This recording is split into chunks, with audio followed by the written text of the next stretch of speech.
Welcome everyone to the Pro Wrestling Spotlight presents True Heel Heat 23. We are going to be reviewing the tremendous, amazing Wrestle Kingdom 13 card. We're going to also previewing Impact Pro Wrestling Homecoming pay-per-view this Sunday. My name is SP3. This is the top guy, JJ. This is True Heel Heat 23. You are watching us live on the Pro Wrestling Spotlight, live on the True Heels group page, as well as live on our YouTube channel, True Heel Heat. We are going to be up on our iTunes page as well, True Heel Heat 20. Well, absolutely. Well, first of all, Happy New Year, brother. Happy New Year. The Happy first New Year. True Heel Heat of Happy New Year, goddammit. 2019. We are ready to go. Post your comments in the comment section if you are watching us live on the Pro Wrestling Spotlight. And Happy New Year to the True Heels, to the Spotlight Nation.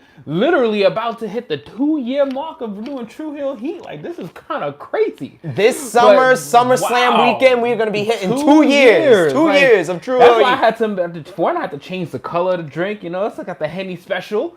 Had to make this shit super strong. You still have the same Big Gulp. Big Gulp all the way up. So I can get shout outs to Big Gulp. You know, not fuck the store, but shout outs to Big Gulp. Anywho, random shit. Post your comments. We're gonna be talking about what you guys are expecting in 2019 in professional wrestling. As you know, with True Heel Heat, we talk about everything in the world of professional wrestling. So we're gonna be talking about Wrestle Kingdom 13 because of what happened this morning. I don't know about you, but I'm a little bit tired because I stood up at 2 a.m. in the morning all the way to 7 a.m. Thank you, New Japan, for not making it 5 hours. Honestly, I was up. I stayed up the long hours. I stayed up to 2 a.m. So the fact that it ended at 7, God bless you, New Japan. God bless you. There's a reason why I need the alcohol right now, because if I do not have that shit right now, I will fall asleep on set. To do that show and then to go straight to work and then to come and film. Oh my God. Running on E. I'm running on a light liver right now. So as we start off every True Heel Heat, we're going to start off with the True Heels roll call. Before we start off with the True Heels roll call, I got a special roll call for Mama SP3. It is Mama SP3's birthday. So shouts out to Mama SP3. Happy birthday to her. July 4th is not only Wrestle Kingdom Day, it is Mama SP3 Day. So shouts out to her. But we're going to shout out some of our True Heels, our conversation starters. We gotta say happy birthday to Mama on the page too. Please. Say happy birthday to Mama. Show some love. Hashtag happy birthday Mama SP3 for sure. So we got a new top 3 on the True Heels group page. Say word. A new top 3. So the top 3 is as follows. We got Mike Sanchez, which is one of the contributors on the Spotlight page. We got Jamie Tanak, who went down from number 1 to number 3. Jamie, you haven't been hating on Ronda like you used to. You need to get back to hating on Ronda, posting on the True Heels page, because that's when you got your number 1 spot. And then finally, number 1 is the Peruvian pimp, none other than Bruno AB, the arch nemesis of Baby Seth. Bruno AB, the number 1 conversation starter. So we got to shout out a couple of the other True Heels as well. I don't know if you got any special shout outs to start off 2019 for anybody on the True Heels page. Anybody special out there?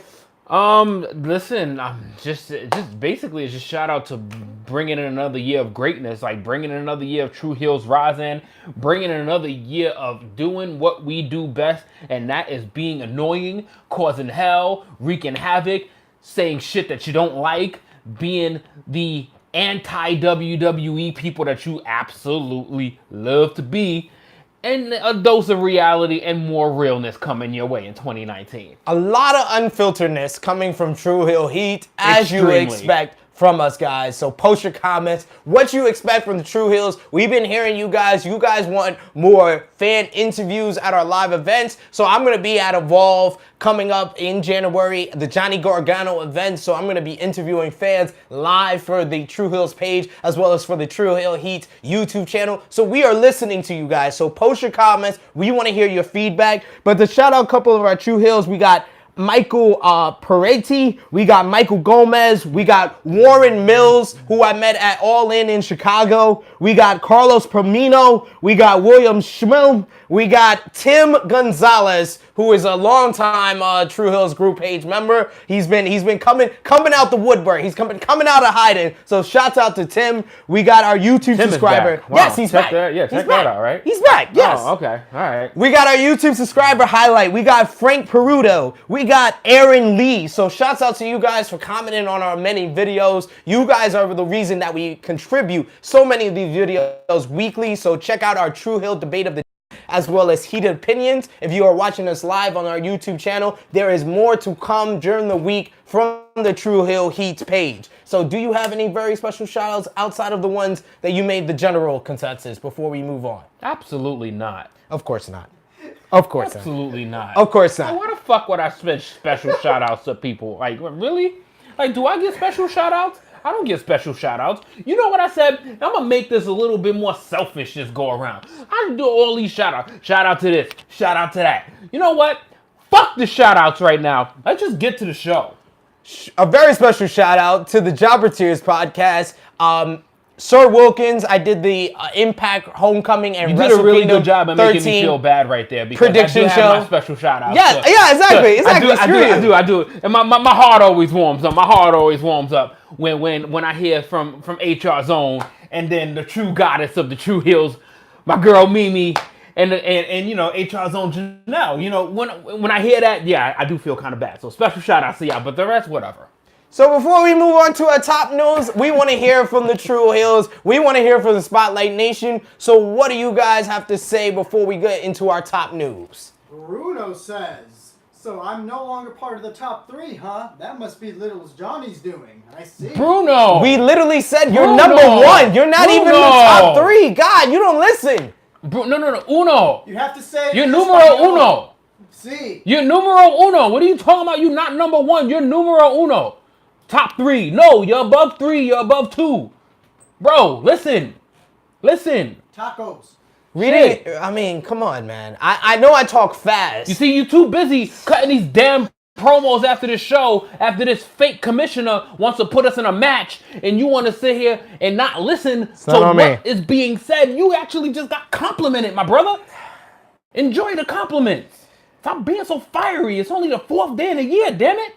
But compliment on you cutting your promos in Spanish, you've been doing much better. Yes. Much better. I must hand it to you. So, our top news, we got to get into the big announcement that happened on New Year's Day. It was on Being the Elite that finally, after weeks upon weeks upon weeks of speculation, we have finally got the official word that All Elite Wrestling is official. All Elite Wrestling is a thing. It is a new promotion into the world of professional wrestling. As announced on Being the Elite, All Elite Wrestling is real, and it will be basically promoting the next All In 2 event that will actually been reported and rumored that it's going to be Memorial Day weekend, Double or Nothing. And it is rumored that it's going to be in Las Vegas. We've also been hearing Detroit from some fans online, New York. But the main rumor, Las Vegas, Memorial Day weekend, Double or Nothing, All In 2, All Elite Wrestling. What are your thoughts? You got Cody, the Young Bucks are officially the executive vice presidents. You got Tony Khan, the co-owner of the Jacksonville Jaguars, which is going to be the owner of AEW. You got Brandy Rose, which is officially going to be the chief brand officer, the first African-American woman to be an executive for a professional wrestling promotion. So shouts out to Brandy Rose. If you don't love Brandy, go fuck yourself. That's all I'm gonna tell you. Pretty simple. BJ Whitmer is supposed to be signed on as an agent. You got SCU supposed to be signed on as wrestlers as well as agents. You got Hangman Page, who's also signed on as a wrestler and an agent. What are your thoughts on All Elite Wrestling? What's on the presentation of the announcement and the impact that it's been in the last couple of days since the announcement? Build-up was incredible. The delivery was a little weak to me. But just knowing what's gonna come, it was a hell of a day, a hell of an episode of being the elite, to finally see it being unveiled, to see it happen, to know that it's real, to know that we are about to get some newness, something new to the world of professional wrestling. It has been really remarkable. The comments, the remarks, the things that people have been saying, and no one knows shit. It's literally everyone is guessing out their ass, blowing smoke up each other's ass. Sell it. Look, yo, this is huge. This is huge. This is the biggest thing since Ted Turner took a dive. This is the biggest financial backer to come into wrestling since Ted Turner. But the difference between that is you actually have wrestling minds that is going to potentially be running this wrestling promotion. Instead of having just Ted Turner's money and then just basically grabbing all the nostalgia acts and just let them go. Just let them go and do whatever the fuck they want. There's actually, I feel, at least with this, and this on an all-in pay-per-view shows it. It shows that there's going to be potential structure. There's going to be leadership. There's going to be thought process with how this goes. And I think that the Bucks and Cody have been around the block long enough. They've seen the business in and out. They are going to kill it. But it is going to take time. It is not going to happen at Double or Nothing. They don't just take over the world at Double or Nothing and become the number one promotion. No, it's going to be a steady build-up, but I agree 100% what you said. Cody and the Young Bucks really have their pulse on what is hot in professional wrestling right now and what is going to be hot in the next couple of years. The fact that they got guys like MJF and Joey Janela on the All-In card, it shows that they are looking at the future of the business. Bandito, no one heard of Bandito before the All-In card. Bandito goes on the All-In card. He's signed to ROH. He signs a multi-year deal with ROH, and now he's one of the bigger stars that's coming into ROH and on the independent scene. So they are on the post on what is about to be hot as well as what is hot right now. So I'm very confident, and it's very different from when Panda Energy basically came a part of TNA Impact. Yeah. TNA Impact was really trying to be the WWE light. It wasn't really trying to be an alternative. It was using a lot of ex-WWE and WCW guys like Jeff Jarrett, Sting, Scott Hall, Ken Shamrock. And it had really that image of wanting to be like WWE, which is All In and All Elite Wrestling, really has the fans first and what the fans are looking for, and really looking for what the fans want out of wrestling, because so many fans complain on a consistent basis about what is the norm, what is WWE, what is WWE putting out there, the laziness of the writing, the laziness of the creative, the laziness of the stories as a whole. And I feel like All Elite Wrestling is going to be different from that because of that. I'm not saying that All Elite Wrestling is going to be competition and the number 2 promotion to WWE tomorrow after Double or Nothing, because because there is a market share in professional wrestling that is very oversaturated right now. WWE has a huge market share, basically like 50% of the market share. Then you got New Japan Pro Wrestling that has basically meant their market share, which is like 15-20%. You got ROH with another 10%. You got Impact with another 10%. You got Progress. You got MOW. It's becoming very oversaturated in the professional wrestling world. And AEW is coming at a time where maybe it's just adding to the oversaturation, and maybe it's becoming too much wrestling at a point where in 2018, I couldn't keep up with everything. I really wanted to keep up with Progress. By like May, I was like, I think I'm just gonna stick to WWE saturation. I am gonna be involved and invested in All Elite Wrestling, but it is coming at a time where the wrestling scene is very, very saturated. Yeah, you know what it is? It's like what I think All Elite is gonna be is it's gonna be that shiny new toy.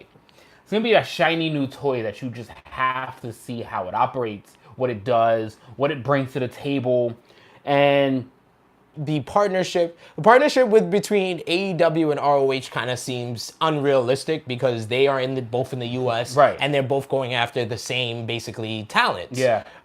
AEW and New Japan is totally different. Like, we're going to be talking about Wrestle Kingdom 13 in a little bit, but if you listen to the commentary, AEW was mentioned a lot during Wrestle Kingdom 13, absolutely. and it seems like they are open to a partnership between AEW and New Japan, but you sound like you're not open to that partnership. I am okay. I'll be open to it, of course, if they announce it and they say they're running partnerships. But my question to that would be, all right, so we got a partnership with ROH and New Japan. We have sprinkles of Impact with ROH and New Japan. There's like not real. That was the cruise. Wrestlers that does one-off. But I will say New Japan has their partnership with Rev Pro in the UK. They have their partnership with CMLL in Mexico, and they have ROH in the US. What would make AEW any different? If they do the same partnerships with the same companies with the same talent, I feel like make them different. I feel like AEW in a lot of ways is gonna be doing a lot of the things that New Japan hoped ROH would do. And they should have shot their shot then instead of 2 years later when they're basically scrumming up talent. They're signing PCO and Brody King and Bandito. These are great signings, don't get me wrong. But 2 years ago, you had AJ Styles, Adam Cole, Kyle O'Reilly, Bobby Fish, Roderick Strong. You had these guys in your company, and you should have shot your shot then instead of now. Right. So now that AEW is going to be on the scene, and they have a billionaire backing, and they have the potential, and they can sell these things actually working. Now, why wouldn't Ring of Honor or New Japan, or if not both, AEW? Like, this is more of a curiosity thing, is why would it be any, like, realistically, why would it be any different besides the brand and the venues that they go to? It's pretty simple. Cody and the Young Bucks. The fact that they are creative in control, they're in the business mind state of where they're going. The fact that the Young Bucks have been in control of the Bullet Club business, and the fact that the Bullet Club business has boomed more since AJ Styles left, which no one thought was going to happen. Right. AJ Styles leave and the Bullet Club business booms even more. No one thought that was happen. That is solely to do with the mindset of the Young Bucks. The Young Bucks in that creative control, in that business mindset with AEW in my eyes, that's the key factor which makes them different from an ROH, from an MEW, from Impact. All right. I mean, I do see the potential there. I just, as you said in the beginning, like, I just don't want it to feel as if this is an oversaturation of another company working with the same people to now make it 3 to 4 companies working together. Do you think them coming into this right now will create like a new wrestling war? Like, we'll get the WWE, WCW, ECW type of thing? Because you have the biggest company in the US, which is WWE. The biggest company in the world is WWE. The biggest company in Japan is New Japan, and now you have AEW. Are we turning into a new great war in wrestling? Which leads to exactly why I said I want AEW to be its own, because they can recruit and snatch, and they can get as much talent as they can, and with the mind, as you just said, which is what I'm going with, is that talent, that brainstorm of talent that they have together collectively. They're not taking a chance with knowing what the people want when they go head to head with WWE. They know the pulse. And back then, as Impact came up, as ROH was coming up, as all these other companies was trying to make a scene and make a name for themselves coming up, Impact had AJ Styles, Samoa Joe, Christopher Daniels all in the beginning before people really knew who they were. Yes. There's not a soul alive that is involved with wrestling that does not know who Cody is, that does not know who the Young Bucks are, that does not know who being the elite is. But like I said before, with why what not take the plunge when you are as big as you have ever been and take that dive? But like I said, with Cody and the Young Bucks, they have their pulse on what's going to be fresh and what's going to be new. 6 months ago, no one knew who Bandito was. And they had their pulse on what was happening. 6 months ago, no one knew who MJF was. And now he's one of the biggest names in the independents. He's one of the rising stars. Actually buffering exactly why I'm asking, why can't AEW just be their own? I agree. I don't think that they need, I mean, it's cool, like, it's great that we've been, we've been accustomed and we've been getting this great wrestling from these companies coming together. But if you really want to change the world, you got to stand on your own. I get it. Bingo. I get it. Let's hear from the Spotlight Nation and the True Hills. Eugene Sampson Jr. he really thinks AEW is pointless if they partner with ROH and New Japan. Thank you. I can see the point with ROH. Definitely with ROH. I don't see how that's beneficial to ROH. I don't see how that's beneficial to All Elite. I do see the All Elite and New Japan partnership being beneficial because New Japan has Japan. AEW is not going to run in Japan, so they can have their guys perform in Japan, use that partnership and that fan base to get fans for AEW. But it's what ROH has already done. Yes, ROH has already done it. But you are coming with totally different stories, totally different creative. I will take Cody and the Young Bucks over that piece of garbage of a booker that is known as Delirious. The Lizard Man needs to be fired. Hashtag fire Delirious. He's out of this equation. No. We are talking about the creative. That's what's different. The creative team for AEW is much better than that piece of garbage. The Lizard Man. He's trying to get us screamed at. He's trying to get us yelled at from Shorty again. How you doing? Delirious pisses me off. Let's hear from the Spotlight Nation and True Hills. Jason Michael Campbell says AEW will not work. You cannot have wrestlers booking their own matches. Just look at what happened in WCW. Okay, that was Kevin Nash. Yeah, Kevin and then you're jumping to conclusion. And this is what a lot of people are doing with AEW and All Elite Wrestling. We can speculate, but let's try not to assume. You are basically assuming that they are going to be booking themselves like Kevin Nash did in WCW. I basically made this point to somebody. Cody made the decision to put the Young Bucks in the main event of All In. He did not make the decision to put the NWA title on him. Billy Corgan said that was the right decision because it was in Chicago. It was for an event that Cody made. It was going to make a big moment, and it did. And it caused more business for NWA, so it helped NWA. Cody has not... you have no substantial proof to say that Cody and the Young Bucks are going to book themselves like Kevin Nash booked himself in WCW. So let's try to speculate, but not assume. I mean, he's got a point. Exactly. He's got a point. It's just we have to go by what's the recent history from what these guys have been able to accomplish. Like, look at what they've been able to do in the world of wrestling. Like, they don't have a big platform.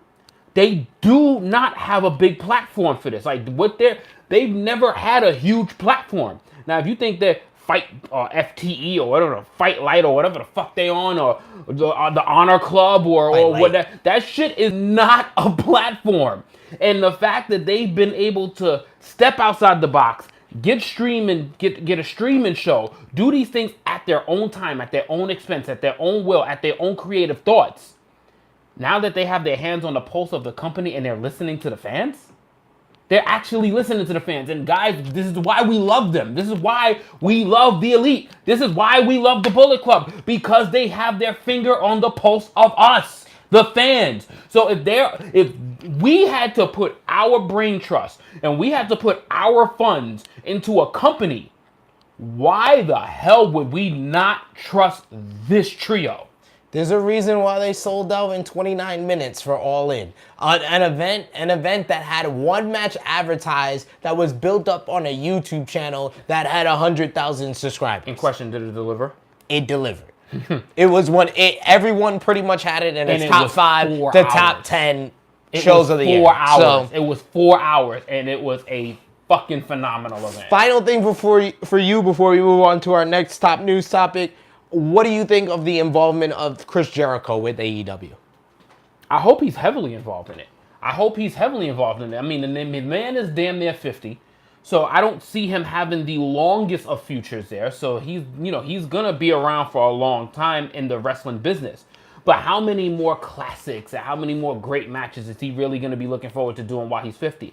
And also, let's not count the fact that Fozzy is becoming bigger than ever. Absolutely. So he is going to follow up his Judas album with another Fozzy album and Fozzy tour. This is going to exhaust a 50-year-old's body, man.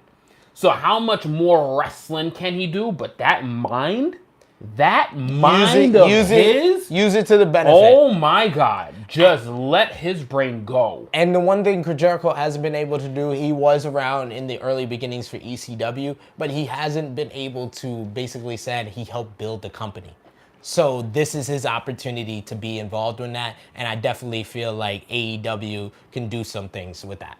One more question from Xavier. What about JR? Is he going to be involved, like the rumors say? I hope not. I hope not. I hope not. I hope not. If it's involved in like a scouting position or some type of Backstage. Backstage. Yeah, some type of like creative position, Nothing I can on see TV. that. No, not announcing. I'm Nothing sorry. on TV. I'm sorry. You disappointed me enough with New Japan.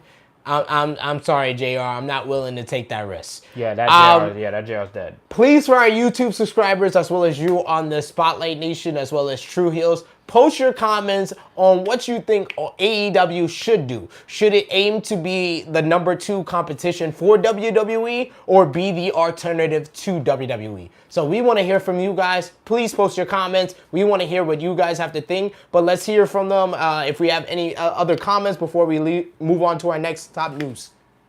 Let's see. From Eugene Sampson again. Where do you guys want to see Kenny to go? Personally, he'd like to see a short run for him in WWE. I feel like if he's going to do a short run in WWE, right now is not the time to go. Everything that Kenny has said over the last 3 to 4 years tells me that AEW is what he's been talking about. It's the change the world and his mantra for the last couple of years, and being able to say that he built the company around himself. He has helped New Japan expand into the US, yes, but he has not been able to build a company from his forefront, and AEW is what he's been talking about. Completely agree. Here's the unfortunate thing is that I think money plays a huge factor. And especially based on, potentially how many, I think this is all about Kenny. It's how many years he has left in his prime to him. Because if he can cash out on a huge 5-year deal with WWE while it's hot, while he is the hottest thing in wrestling, dude, if he's making north of $40 million, how in God's name can you turn that down? If you can make if you can make the same amount of money and stick with your friends and have the creative freedom, then I would go with AEW. It all just depends on your lifestyle and what you're looking for. And from everything we've heard, this is my thing. I rather go by, I understand we have the thoughts, money is a very important thing, but I rather go by what the guy has been telling us for all these years. Money does not seem like that. It's that big of a factor, more than the creative freedom and more than his whole change the world mantra. It just doesn't seem like I just hope to God. And the fact that we have a billionaire in charge of AEW that can make him almost the same amount of money that he would in WWE with the creative freedom, it just doesn't make sense. I hope to God that Kenny Omega signs with AEW. I hope to the all heavens that he signs with AEW and he does not even swim in that pool of WWE.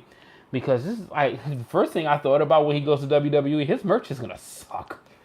His merch is going to suck in the WWE. We'll talk about that a little bit more when we talking about Wrestle Kingdom 13, but we got one bit of news before we get into Wrestle Kingdom 13. Do you think WWE is capable of making that? No, not at all. At all? This is beautiful. Do you think WWE is capable of making... Shouts out to Poughkeepsie, NEW. I purchased this shirt. This is beautiful.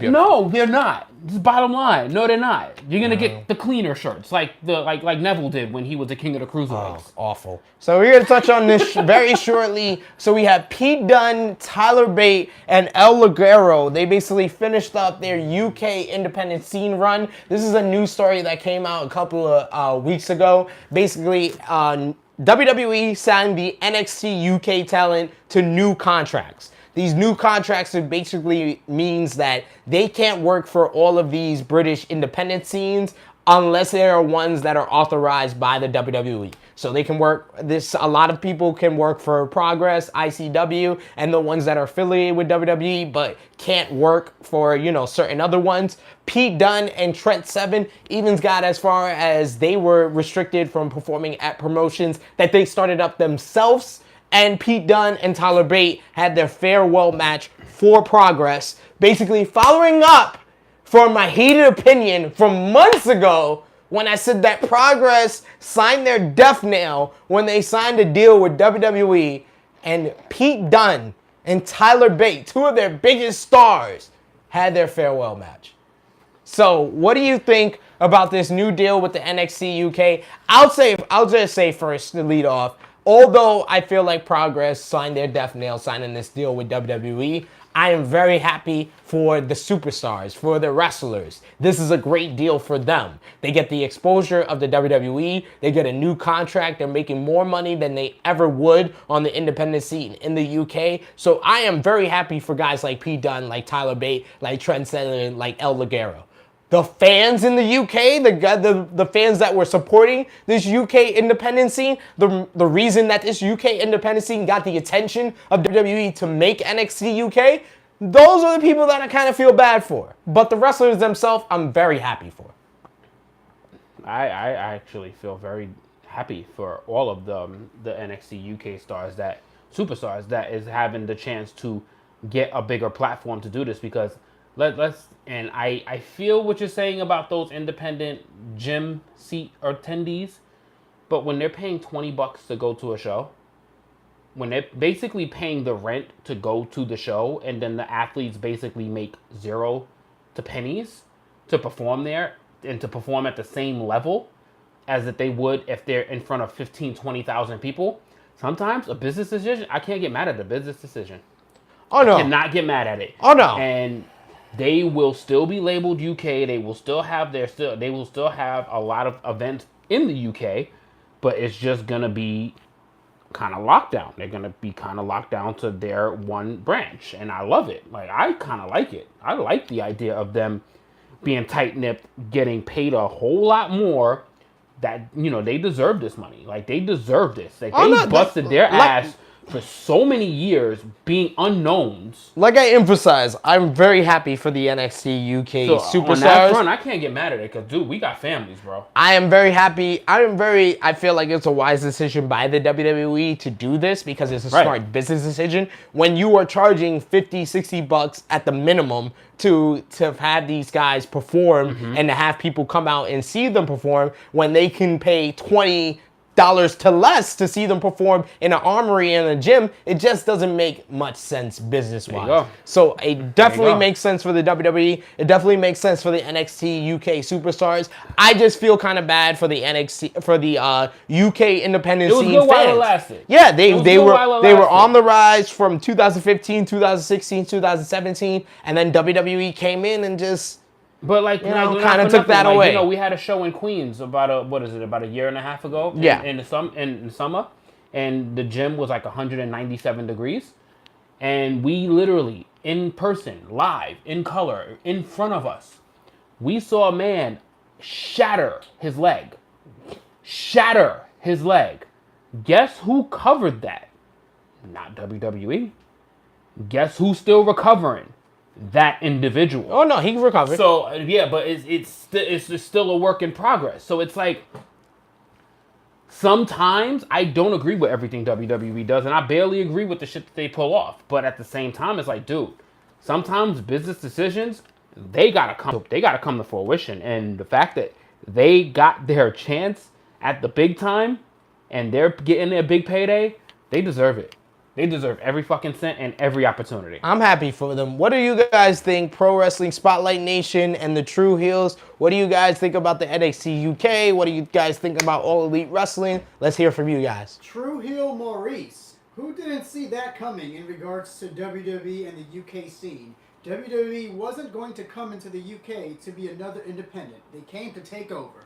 Absolutely. I said it before and I'll say it again. Triple H is playing his best Vince McMahon of the early 80s, late 70s. Vince McMahon wiped through the territory era and basically picked off the biggest stars from each territory to create the WWF as we knew it before the WrestleMania era. So Triple H has done the same thing. He's picking the best stars from Ireland, the best stars from London, the best stars from Wales. He's gotten them all in NXT UK and is basically gonna stranglehold all the independent companies around it. But if they are going from making 15 to 20,000 a year doing wrestling to making 75 to 100. Oh no, amen for the wrestlers. Yo, yeah. why are we even talking about this? Yeah. Like it's one of those things. It's like I get where we come from as fans, but if they're getting 40, 50 bucks a night,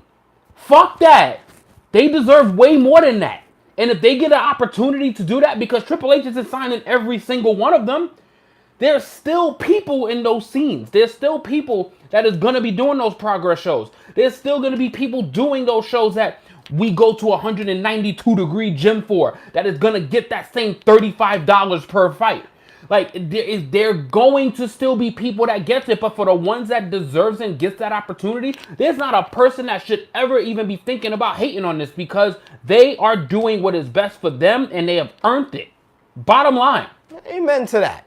So we're going to move on to what we have missed. And of course, what we have missed is this morning. This morning was the biggest event in the New Japan calendar, which is also their first event of 2019. Wrestle Kingdom 13, live from the Tokyo, a 5-hour event if you include the pre-show. Bunch of tremendous matches. I would say at least 4 to 5 matches that rank above 4 stars, like great classic matches throughout the night. So what would you say was the best match of the night from Wrestle Kingdom 13? Kill me for saying it, but I'm going to go with Jericho Naito. I'm like, I love Chris Jericho in New Japan. Like, he's had literally 2 of his matches in New Japan, has 2 of his matches, because he's had a number of them. Yeah. But 2 of his matches in New Japan is probably better than anything he's done in WWE, period. Like, and it's a crying shame that he's been in the ring with Shawn Michaels, he's been in the ring with Stone Cold Steve Austin, The Rock, Triple H, but his work in New Japan is nothing short of amazing. And the stories that he's been putting on in his matches, better than anything he's ever done in WWE, in my opinion. Definitely the last, like, I would say these are like the best stories Jericho has made in his wrestling career since the HBK rivalry of 2008. He's been wrestling for 30 years. Yeah. So just the hats off to that, and I just think, and it was a very, very close second, obviously, with the Ace and Kenny, and the death blow. That's what I'll just call the death blow. Is the death blow happened. What, with the Kota opener? almost died. Oh yeah, the murdering almost of died. Kota Ibushi. Oh my God. I would say by far everyone.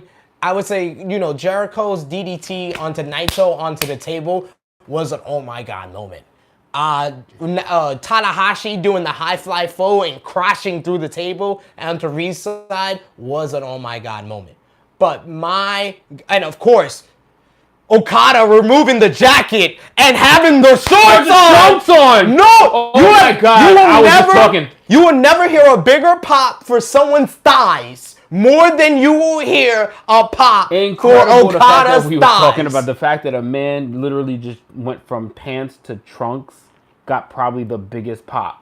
Like, he literally, because I would say, like, you know, the show is getting a lot of mixed reviews from fans online. I agree with a lot of fans. I will say that the show seemed a little bit off. It seemed like a lot of the earlier on matches, like the first, like, 1 through 6 matches, felt a little bit rushed. And it felt like when we got to, like, the top 3 matches, that we was like, oh, shoot, we got, like, 2 hours left. Like, these matches about to be 40, 45 minutes. So I agree with you guys there. But I feel like the middle portion was really slow. I feel like the 2 weakest matches were the IWGP Heavyweight Tag Team title match between GOD, LIJ, and the Young Bucks, as well as Cody versus Juice. Cody versus Juice, I knew going in would be the worst match, and it proved me right. Cody was definitely not in 100% to perform there. Brandy did more bumps than Cody in that match. I don't know if anybody was realizing that, but yes, Brandy took more bumps than Cody in that match. But Brandy's a rider. Like I said, if you don't love Brandy, go fuck yourself. That middle portion. I will say that again.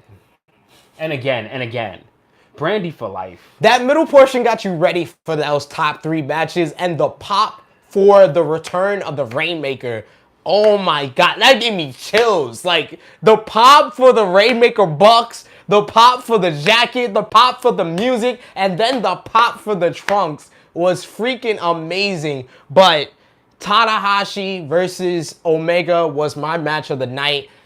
I'm going to go out on a limb and I'm going to say that was our first 5-star classic in 2019. Just beautiful storytelling about the old versus the new, tradition versus evolution. Whose style of professional wrestling would prevail? The use of the table involved. Tanahashi going against his ideology and trying to use the table and it backfiring. But Omega showing pride and respect for Tanahashi, wanting to finish the match and bring him back into the ring. All of that storytelling and those little elements and those little layers. And the little element that not a lot of people has been saying, Omega literally has not won an IWGP title match unless Kota Ibushi is present.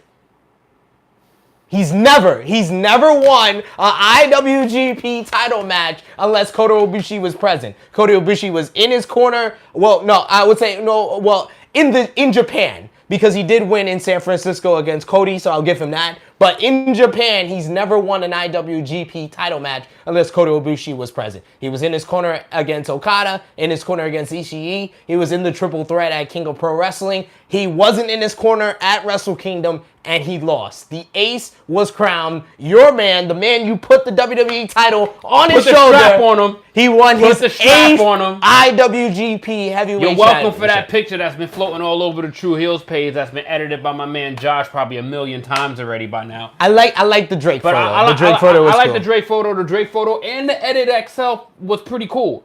But that was my photo. Credits to that photo, baby. That man was wearing my belt. You know what I mean? So what would you say was the match that exceeded the expectations the most? Wow, the Jericho Naito, like that was the one for, because that I'm gonna be honest, like I thought that would have probably been like the 4th or 5th best match of the night, because I had going into it, I thought that Kota and Ospreay was gonna be miles above that. Yeah, I thought the main event was gonna be miles above that. I would say going into Jericho and Naito, Ospreay and Ibushi, and White and Okada were the best 2 matches on the right, road. and that's why I thought that White and Okada would have outshined that too. But that White and Okada, I feel like the White and Okada was my show stealer. That was the match that exceeded the expectations the most. Good, yeah. And if we're gonna choose an MVP for the whole entire night, once again, Kazuka Okada for me was the MVP. He put over Jay White in that Absolutely. finish. That was the best finish of the night, because you were on the edge of your seat like, oh, the Rainmaker's back. Absolutely, the Rainmaker, absolutely. He's putting it all back together. It's about to and then Jay White reverses it into the switchblade. Oh my God. And that 1, 2, 3, the gas from the Tokyo Dome was great. Just a great reaction throughout that whole match. It was amazing. Yeah, and that like as you said, is that being the MVP of the night, that's kind of, in my opinion, I think that can become to be expected from somebody as great as Okada. Yeah. But like, let's be like, keep it realistic. Like, how many people really thought that delivery of the match of Jericho Naito would have been what it was? No, I would that's say, why I say that it was the one that exceeded the most for me, because I thought it would have probably been like the 4th or 5th best match of the night. To me, it was my favorite match of the whole night. And then for me, and it was a great card. It was a great night. For me, it was the second best match of the night. It Which was still right behind Omega and Tanahashi, slightly ahead of Ospreay and personally, Ibushi. where would you have coming into the night? Where did you expect that match to fall in ranks? I would say like 3rd or 4th bets on the card. But right. I honestly was more hit or miss on White versus Okada, because White does not have the history of Chris Jericho and Naito of having great matches, and that's why I say that was my show stealer, because that exceeded the expectation. And Jay White, the Switchblade, had a main event performer type performance at Wrestle Kingdom. It's my dude, son. What would you say was like your biggest letdown match throughout the night? Personally, the tag match, the tag titles, the tag title match. Yeah, to me, I'm confession here. I fell asleep for 10 minutes during that match. I'm gonna actually go with Kushida versus Ishimori. I felt like those two would have a better matchup. It was fun. I thought it was a fun match, but I thought it was fun. I thought it would be a great match. Kushida's entrance was amazing. Oh my God, Kushida had the entrance of the night. It was amazing. Between Jericho, Omega, and Kushida, those were my 3 best entrances. Yo, of the literally, night. he went from Mega Man to Mega Man X. But that shit was scary. I could not go to sleep afterwards because I was haunted by the image of Mini Kushida. Like, that shit was haunted. That shit was like a horror film. Dude, that shit was awesome, though.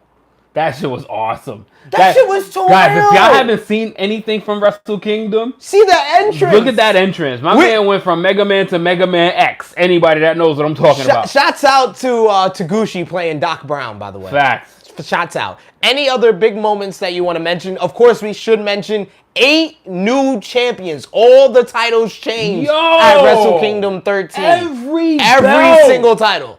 Every single title. So if you picked a retainer, you lost. Like, we both got a lot of those wrong. Oh my God. I was talking to the producer. I was like, my Wrestle Kingdom card was horrible, but I got some really important ones right. I did change a couple of the picks that we made on True Hill Heat 22, but shouts out to Sir Wilkins, who I went 3-0 on our matches that we had differently on Wrestle Kingdom 13. He chose Jericho against Naito.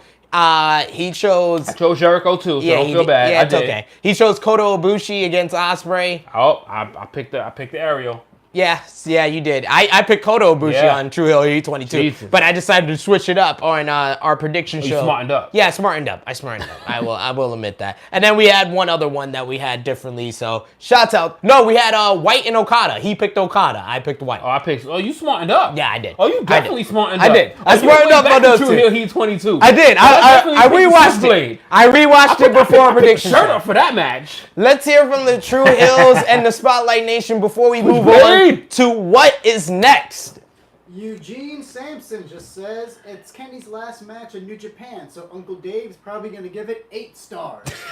He's going to jack off all the stars. It is most likely not Kenny Omega's last match in New Japan. He is signed through January 31st. We got New Year's Dash tomorrow morning. He is most likely going to be on that event. He is also going to most likely be at the New Beginning events at the end of the month that are going to be in the USA. So any comments besides Kenny's last match? Or I guess it's all about... Like, dude, Wrestle King, I mean, a lot of people probably haven't even seen it yet. Yeah. That's the thing. And like, I just want people to stop listening to these unreliable sources. Oh, man. good Lord. There are so many dirt sheets out there. Yo. And Uncle Dave gets a bad rap, but Uncle Dave is one of the most reliable. He is when Uncle Dave says something, I believe it more than Sports Kita. I'm sorry. I'm sorry. Everyone became kayfabe news. Yo, today. Seriously. Everyone became kayfabe. If I see one more report of Kenny going to WWE. Yo, people are guessing so much. They keep guessing the amount per year, the total years, the total contract number, which brand logo they're putting behind him. They're saying that he can't refuse it. He has a meeting coming up on Monday. He has a meeting coming up on Tuesday. He has a meeting coming up on Wednesday. He's meeting with them right now as we speak. And it is so ridiculous. And don't get us wrong, guys. We want you to have a feeling. We want you to feel what you want to feel. If you feel like Kenny should go to WWE, that's totally different than trying to come up with reasons why Kenny should go to WWE. That's totally different. If you feel like Kenny should go to WWE, post your comments and tell us why you feel Kenny should go to WWE. Either one. If you feel Kenny should go to AEW, tell us why you feel he should go to AEW. If you feel Kenny should stay in New Japan, tell us why he should have stay in an New actual Japan. reason and not just he's doing this. Oh, he's doing that. Oh, he's doing that. I mean, if I was offered $3 million, I would just take the $3 million. You are not Kenny Omega. Yo, dude, if somebody offered me $300K right now to jump on a podcast, I might fuck True Hill Heat. But you know what? I haven't been offered $300K, and neither has SP3. Pretty much. So you're stuck with us for a little while, but until then, we love you too. But we love you guys. It's just a matter of stating an opinion and making it mean something and having something behind it. Exactly. We want to hear your interactions here. This is what True Hill Heat is all about. Post your comments, especially on our YouTube channel. We want to hear from you guys where you think and why you feel Kenny should go to which promotion. If I ever get 5 zeros behind an offer to do a podcast, I am gone in a heartbeat. Oh yeah, he's and leaving. So are you. He's leaving me ASAP. Yo, no dude, Rocky. If you get offered $500K to do some other podcast, you be like, yo, top guy, this is your shit now. This is your shit. Here's the card, here's the website, here's everything. We're going to run through right our now. predictions. We got 2 shows to go through. We got Impact Homecoming this Sunday week. You can join us. I don't know about this guy, but I will be live at the Legends NYC bar on 33rd Street between 5th and 6th Avenue for the official Jobber Tears viewing party. So if you are in the New York City area, come on down, have a beer with SP3, come check out Impact Pro Wrestling. We are all about promoting pro wrestling outside of the WWE. Show your genuine pro wrestling fan self and come out to Legends for the Impact Homecoming viewing party. And we're also going to talk about NXT UK Takeover Blackpool, which is going to be next Saturday. But let's start with Homecoming. Are you excited for Homecoming this Sunday? I actually am. I want to see what TNA has to bring for the first pay-per-view of 2019. They had a very strong 2018 to their standards. They did. They had a very strong 2018 to Impact standards. They had a great 2018. So hopefully they could keep this momentum going. Hopefully they ride the hot hand of Sami Callihan, because he's clearly their biggest thing that's going right now. Hopefully they change things up a little bit, because it kind of was feeling very similar at heading towards the end of the year. So I'm a little skeptical on that. I just hope that I hope that Moose gets his push, a real one. I hope that whatever this Eddie Edwards shit, I hope it comes to an end. Because this shit is stupid. We're going to talk about that when we talk about the match. All I needed was a statement from you. You just ramble on and on. The second time you... the second time you said it, at least you got the name right. You called it Impact. You called it TNA to start it off. I'm like, God, this guy's he's still in fucking 2014. First of all, I am never... That shit is never going to leave TNA. TNA is always good. That shit is always going to be TNA in my book. Always. Whether you call it Impact, shit-packed, baloney, bomb, whatever you call it, that shit will always be TNA to me. You're outdating yourself, sir.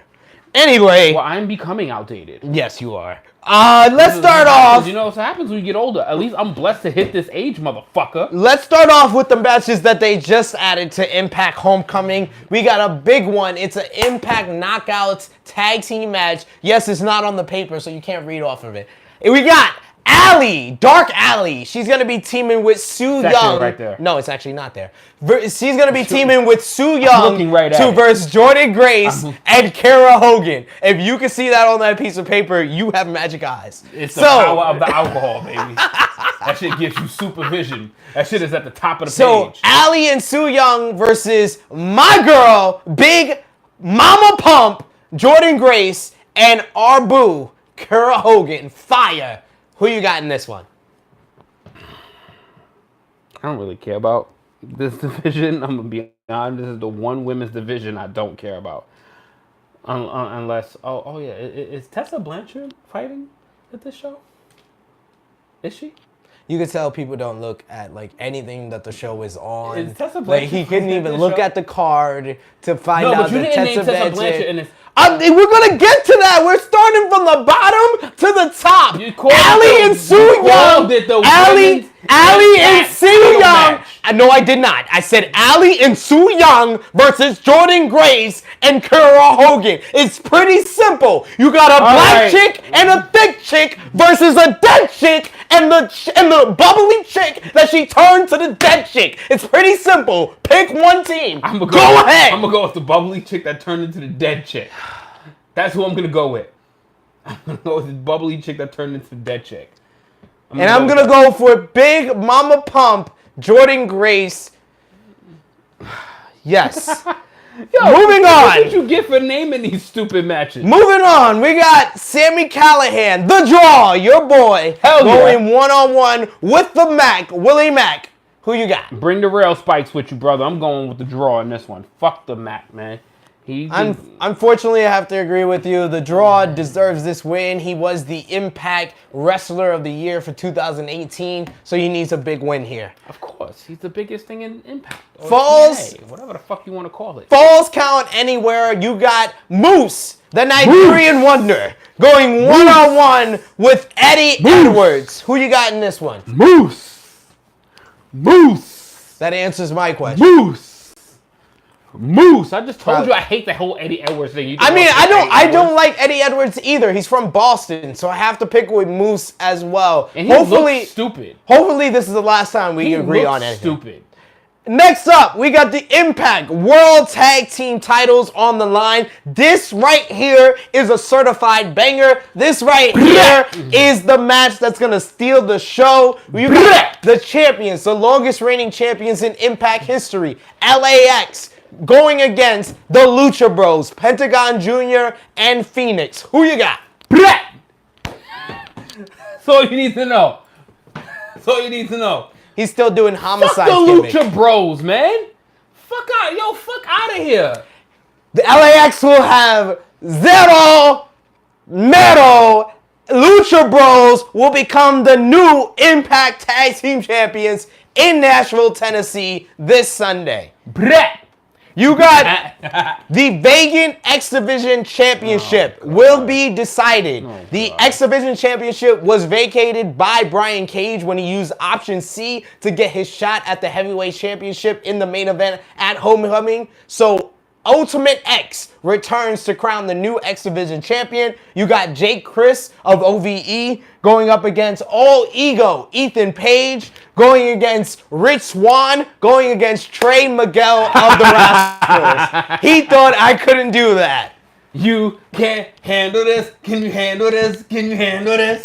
You can't handle this. Can you handle this? Can you handle this?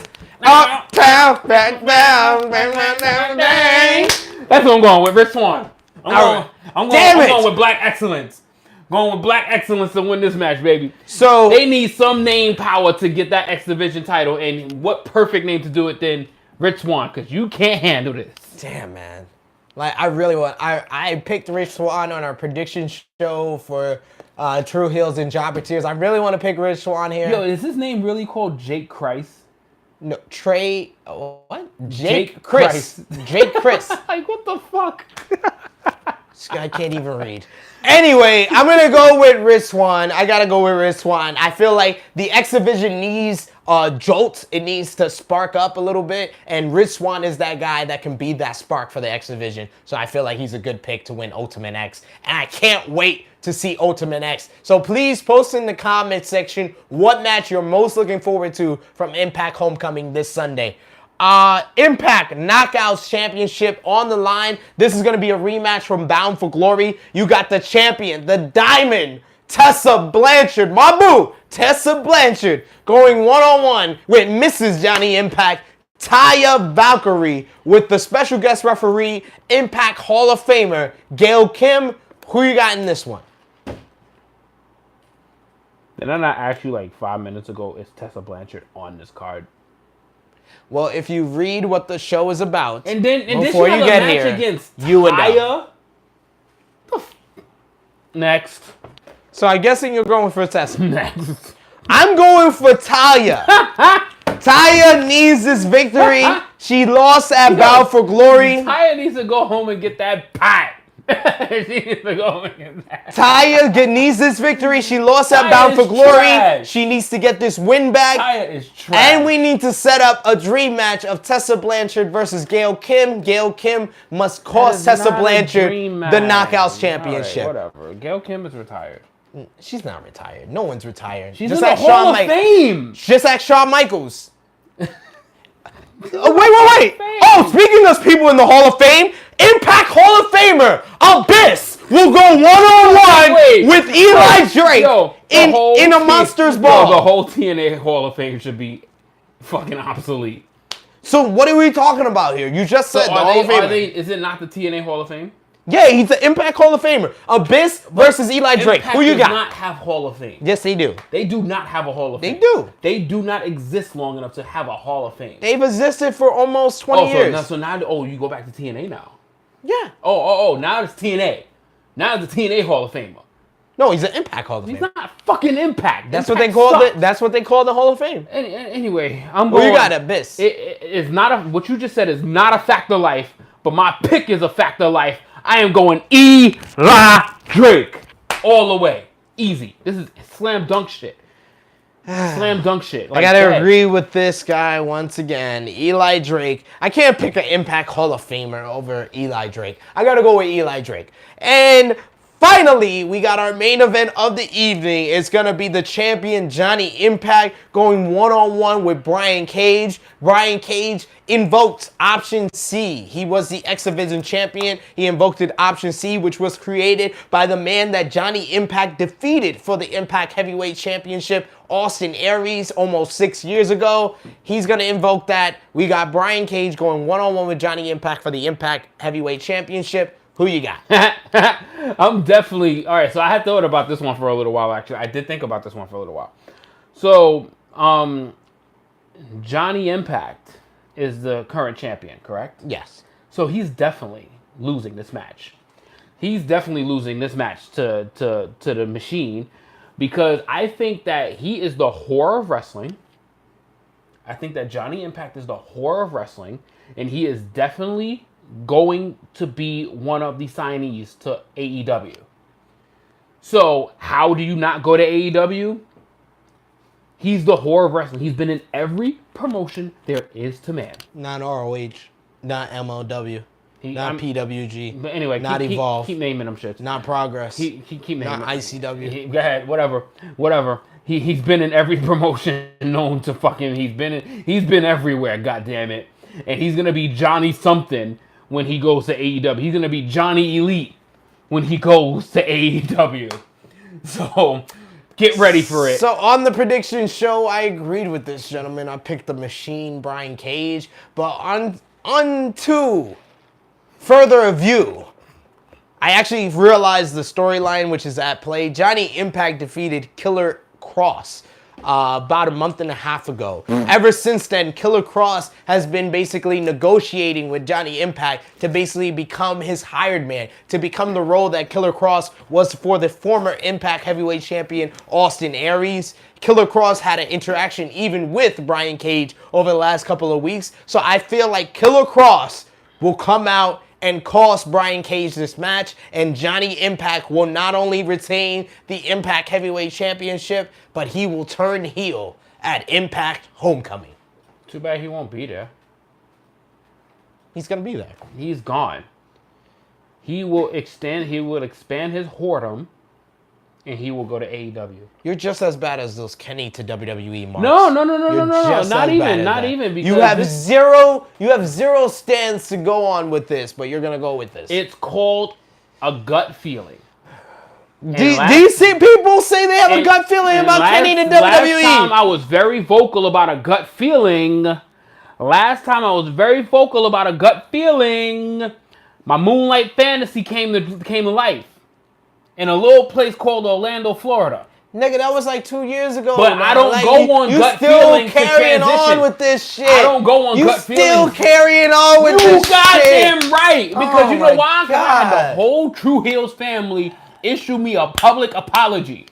Because you know why? Because you dipshits shit on my hopes and dreams. We literally have almost 2 years of evidence from True Heel Heat of you being wrong on predictions, though. And I have 2 years of predictions of me being right as well. No. What have you gotten right on True Heel Heat? Listen, I bet you my producer can pull up at least an hour and a half long predictions. That's outrageous! Analysts, like that is so far-fetched. he can pull up a bunch of things That is I was so right about. far-fetched. And the fact that You can't even find it. I don't need to find it. That's what I got a producer Inspector for. Gadget can't even find I that got a producer shit. for. My producer is better than Inspector Gadget. That nigga from Bird Box can't find that shit. Like, no one can find that. Bird Box had one film. Yes. Bird Box had one film. My producer has had 24 things to go on, including, I'm talking about the extras. He's had 24 things to go on, And he has a lot to find. And I bet you he find a whole lot more right from me than right from your ass. Because all you want to do is yell. I'm always right. I always win. All you want to fucking... Check my record. Your Check record my record. Sucks. My record, I'm 2-0. Yo, dude, you change your predictions from show to show. I'm 2-0. You change your predictions. I don't change it from True Hill Heat to True Hill Heat. I don't. I change it. But I don't. If I career on something else, that's totally different. That's in a wholly different realm. You know what you That's are? like a different promotion. You know what this makes you? This makes you the Brett Favre of wrestling. Because all you do is waffle. No, it doesn't. All you do is waffle. All you do is change your opinion. You know what? You are literally the Max Kellerman of the True Heel. No, it makes me Will Ospreay. Will Ospreay is a face in New Japan. He's a heel in the UK. Like, you can play different roles in different positions in different promotions. This is the only man that can pick both sides of the story and call himself right. He picks both outcomes. Of course you're going to be right when you pick both outcomes. Hey, I'm always right. Before we get into our last card that we got to go through, which is NXT UK Takeover Blackpool, we want to hear from the True Heels in the Spotlight Nation. What do you guys have to say about Impact Homecoming and everything else that we've gone through? 2 comments from True Heel Maurice. He's looking forward to LAX versus the Lucha Bros, and he's praying to the heavens that Johnny, whatever his last name is today, loses the title on Sunday, but he doesn't see it happening. I don't see it happening either. Yes, I do, Maurice. We're right there, brother. I predicted Cage to win on the prediction shows. We're right there, Maurice. With Jobber Tears, but I don't see it. I just don't see it. He just won the title. You picked Cage on Jobber Tears? Yeah, I picked Cage on Jobber Tears. Wait. You picked Cage on Jobber Tears, but you picked Mundo here. Yeah. The Brett Favre of wrestling. That's just the nigga waffles. Or how he has both outcomes. Show. He has both matches predicted. That's he a has different both show. Outcomes predicted. That's a different show. Yo, the only thing you can't pick is a draw. But that's a different show. This is ridiculous. But that's a different show. It doesn't count for here. This is ridiculous. Let's hear from them one more time. One comment from Carlos Madrid. He is in Jacksonville, Florida, so he'll actually be at the press conference live. Ooh. My man, if you are a member of the Spotlight Nation, we definitely want to see if you can send us any videos that you have from the rally. This Tuesday, if you are in the Jacksonville, Florida area, they are having an all-elite wrestling rally. Just basically like minutes, hours before SmackDown has their TV taping at Jacksonville's arena over there, just down the road from the arena. So go to that rally. If you could send us some videos at Pro Wrestling Spotlight, at the Spotlight page, or even to the True Heels group page, as well as our True Heel Heat page, please send us to that. So we definitely want to see that. Absolutely. You'll send as many videos, photos as you can of that, because that is going to be one really, really cool thing. You better capture as much moments as you can from that. It's only going to happen once. Absolutely. So one more big card that we got to go through. We're going to come back with True Heel Heat 24 just before Royal Rumble weekend. So we're going to break down NXT UK Takeover Blackpool, that big card next Saturday, January 12th. If you guys haven't been checking out NXT UK, you got a lot to catch up on. But for my friends on the True Heels group page, as well as on our True Heel Heat podcast page, I'm going to post up my top 10 matches from the NXT UK shows that have built up to our NXT UK takeover, so you guys don't have to watch all of those shows, because WWE's been ridiculous. WWE putting out 2 shows a week. Like, every time I feel like I got 7 shows left, I come back, it's 9. Then I wait a week, it's 11. Like, it's ridiculous the amount of shows that they come out. Trying to get us caught up. Like, they really don't want us to catch up for NXT UK, but I'm going to do it for you guys. For you guys, the Spotlight Nation, for you guys on the True Heels group page, for you guys watching us on our YouTube channel. I am watching NXT UK for you guys to make NXT UK Takeover Blackpool a little bit easier to consume. So first off, we got it's basically going to be a grudge match. You got the Irish Ace, Jordan Devlin. He's going to be going one-on-one with the former Progress World Champion, Travis Banks. Are you familiar with these two guys? Should I give it a little bit of a background for the fans at home or for you as well? I'm very familiar with Travis Banks, but you can do a little bit of fill in on Jordan Devlin. So Jordan Devlin is basically the protege and the trainee of Finn Balor. He comes from the same city in Bray County, Ireland. He was trained by Finn Balor. He was in the first ever WWE UK title tournament in 2017. He lost in the second round after beating Danny Burch in the first round to Tyler Bate. And ever since he's come into NXT UK, he has been the number one guy with like a chip on his shoulder. He's basically been the guy that has been one of the major heels in the company. In my opinion, he had the best match on NXT UK out of these matches building up to the show against Pete Dunne for the WWE UK Championship. The Irish Ace needs to win this match. He needs to win this match. Fucking name is Devlin. Yes, he needs to win this match. Travis Bank, he's the Kiwi buzzsaw. He had an excellent performance in this year's, in 2018 WWE UK title tournament, but I feel like Devlin is the star on the rise. He's very young. He's like 24, 25 years old. He is the Irish Ace. This is going to be a great match for him and a great spotlight. So, no disqualification. This is going to be a big horse battle. You got Dave Mastiff, which is the big babyface monster of NXT UK, going one-on-one with Eddie Dennis. Eddie Dennis is the best friend of Mark Andrews and Pete Dunne. He basically wasn't a part of the first rise of this UK talent. He actually was a school teacher. He became a school teacher who became a principal. He basically was one of the top principals in all the UK and basically saw the rise of Andrews and Pete Dunne and decided to go back to wrestling. He's come back into wrestling. He's already become the number one contender for the Progress World Championship. He's undefeated in NXT UK, and at NXT UK Takeover Blackpool, he's going to go one-on-one, no disqualification against Dave Mastiff, who is also undefeated. Who you got? Pretty, but goddamn, you got me sold on Mr. Dave Mastiff there, man.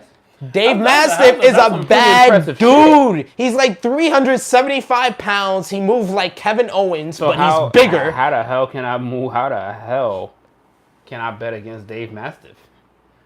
Well, I can. I'm going to go with Eddie Dennis. Eddie Dennis is one of the best heel characters in NXT UK. Just the whole story with him being friends with Andrews and Pete Dunne. I feel like they are pushing him to get into a feud with Dunne down the line and Andrews. So I feel like this is a great spotlight for him to get a big victory and be the first person to beat Dave Mastiff. All right, you're allowed to be right on this one if you happen to be right. But I mean, 375 pounds, a monster. Like, it's hard to bet against. I'm always right. It's hard to bet against that.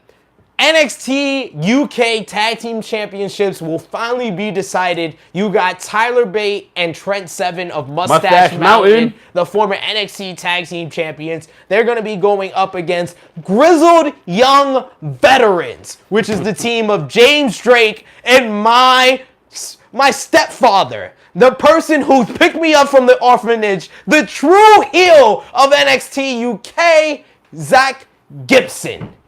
Who you got in this one? It's going to be a very raucous crowd. Very raucous crowd. If you know anything about the UK crowd, and if you know anything about Zach Gibson, you know that the crowd is going to be on Zach Gibson's ass. We are going to get some stand up, take your shoes off if you hate Gibson. Take your shoes off if you hate Gibson. Take your shoes off if you get all that chants, yes. Yeah, so there's no way I'm going against Zach Gibson at all. Like, Mustache Mountain, that strong young boy. Yeah, big strong boy. You know, it's hard to go against that group, but that heat has to reward itself, man. You gotta pay off for all the heat you've been building up for Gibson. He didn't win the NXT, the WWE UK Championship, so I feel like this is his spotlight. He needs to win the NXT UK Tag Team titles. Absolutely. James Drake is a great performer as well, and they're gonna be good first champions for NXT UK. So we got a rematch from the finals of the NXT UK Women's Championship tournament. You got Rhea Ripley defending against Toni Storm. Before we get into this match, we gotta give a shout out to Toni Storm. A lot of controversy online due to, her new leaks coming out. But I want to give it up to the pro wrestling fans as well as to the wrestlers and performers for the outpouring of support for Toni Storm. So please put in the comments section, hashtag we support Toni Storm. Yes, she's my baby mama, but I am going to be having her babies. We are progressive over here at the True Heels and True Heel Heat. I will be having Tony's babies, not the other way around. Yes, I will have a sex change. I will be able to perform pregnancy and deliver the babies for Toni Storm. I love you, Toni. We support Toni. Hashtag the True Heels support Toni Storm. So you don't even have to ask me who I think's going to win this match. So on you. So you've literally given Toni Storm your dick too. Yeah. That's like you've literally become a true bitch. For Toni, yes. You heard it here first, guys. You heard it here first. On that note, unfortunately, I'm gonna go with Rhea Ripley retaining. I love me some Rhea Ripley. They're both. I'm gonna go with Rhea Ripley. They're retaining. both some gorgeous Aussie women. Yo, I'm so just mad you that can't. you really just performed the whole sex change on here. Like you just became a bitch on True Heels. Like how are they supposed to cheer you? Like you supposed to come on to Jobber Slam with cojones and some balls and then you just gave them to Toni. Get a sex change for Toni. Get a sex change for Toni. Cut your dick off for Toni. You're on your own on that. Moving on to our main event of the evening. It's going to be for the WWE UK Championship. The longest reigning champion in all of the WWE. Pete Dunne, over 600 days as the WWE UK champion. He's going to be going one-on-one with the leader of the Gallus, the #1 heel stable in all of NXT UK, Joe Coffey. Who you got in this one? Dunne versus Coffey at NXT UK Takeover Blackpool. Pete Dunne. He said that without even thinking twice about it, and I'm going to have to do the same. Pete Dunne, and my bold prediction for NXT UK TakeOver Blackpool. Pete Dunne gets the victory, but we don't end with Pete Dunne standing tall. We end with the debut of Walter, or as I like to say, Volta. Yo. Volta comes to NXT UK at NXT UK TakeOver Blackpool, and Volta will be the man who dethrones Pete Dunne for the NXT UK Championship. Do you imagine what that feels like to get caved in by him? I don't know, and I don't want to know. That's heart attacks. I don't want to know. Those aren't chops. Those are heart attacks. I don't want to know. Those are heart attacks. I don't want to know. So we want to hear from you guys one more time before we wrap up True Heel Heat 23. Let's hear from the Spotlight Nation and the True Heels. Eugene Sampson says Pete Dunne is not dropping that belt anytime soon. True Heel Maurice says that Zach Gibson fellow gets a bad rap. I don't know why the UK fans take off their shoes in protest whenever he comes out. If you hate Gibson, shoes off. If you hate Gibson, shoes off. I love Gibson, and I have my shoe off. That is phenomenal. That chant is fucking awesome. The heat that he draws is really... It makes every event he's at awesome. So fun. And at the same time... So I'm going to have a question, actually, to back that up with the Pete Dunne not dropping the belt anytime soon. Do you see Pete Dunne being the first modern-day 1,000-day title holder? No. I see Volta taking the NXT UK Championship title from Pete Dunne at the next NXT UK that would Takeover. Mean, though, for 1,000 days? More than 3 years.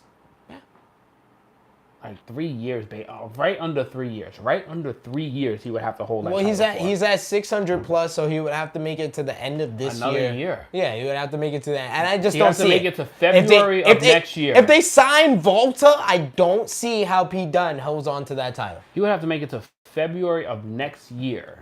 If NXT UK stays as it is right now, I don't even see how Pete Dunne does it anyway. Because Jordan Devlin is ready to be the NXT UK champion. So does he even make 7? I think he makes 700. I think there's going to be enough of a time between Takeover, Blackpool, and then the next one. Yeah, he's one of the longest rating champions of the modern era. Awesome stuff, Pete Dunne. Awesome stuff. Please post your comments what you thought was the best match of Pete Dunne's long WWE UK Championship title reign. Thank you so much for watching True Heel Heat 23. If you were watching on the Pro Wrestling Spotlight, we want to thank you. If you are not, please like and follow the Pro Wrestling Spotlight. If you are watching on the True Heels group page, we want to thank you for being a member. But if you are not, please put in the search drive TRU space HEELS and become a member of our True Heels group page. Follow us on the Twitter machine at True Heel Heat. We always have fun on there. We're always trying to troll Becky Lynch. Yes, troll Becky Lynch. That's what we're doing in 2019. We're gonna get the attention of the man on the Twitter machine. Follow us on Instagram. You can follow me at TrueHeel_EpicSP3. Follow Top Guy JJ at True Heel _ Top Guy JJ. And you can follow the True Heels at True Heels LLC on the Instagram. Get your True Heels t-shirt at ProWrestlingTees.com/True Heels. And yes, we are going to be getting on our producer's back, and we're going to be strangling him so he can make sure we are up on iTunes for you guys so you can listen to us on your train ride, on your car rides home. You need to listen to our annoying voices talk about professional wrestling. So for True Heel Heat 23, we will see you for True Heel Heat 24. Finally, I am SP3. This is Top Guy JJ. Until True Heel Heat 24, signing off.